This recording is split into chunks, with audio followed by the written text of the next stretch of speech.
Shabbat Shalom. Baha'alotecha describes the Israelites' departure from Sinai, beginning with the directions for lighting the menorah in this week's Torah portion.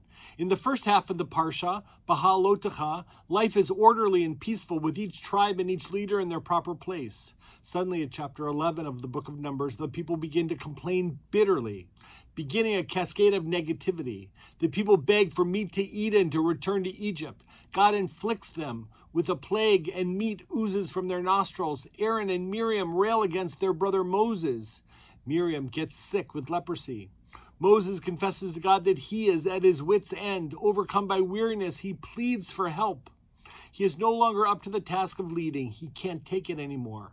Baha'alotecha reminds us that life can change in an instant. Things can be going along so well, and then watch out. In this parsha, the children of Israel are no longer traveling from, but traveling to.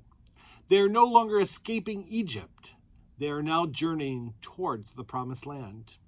Moses is portrayed in this parsha as a leader, afflicted by self-doubt, acutely aware of the limits of his own abilities, conscious of his own fallibility. Being close to God does not make him omnipotent. Moses' true character, and indeed the character of each one of us, is formed by our decisions and our interactions.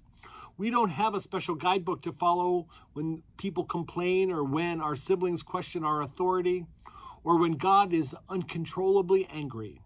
There's no clear rules for the messiest parts of our lives, our relationships with other people. Life does not go on with any sense of normalcy or progression. Time and space are altered. The yearning for healing expands. And so Moses calls out in this week's Torah portion the most famous 5 words of the Torah portion. El na rafa na la. Please God, heal her now. This is our challenge, to not remain silent, but have Moses' self-awareness and courage to know when to act and to call out for help. Shabbat Shalom.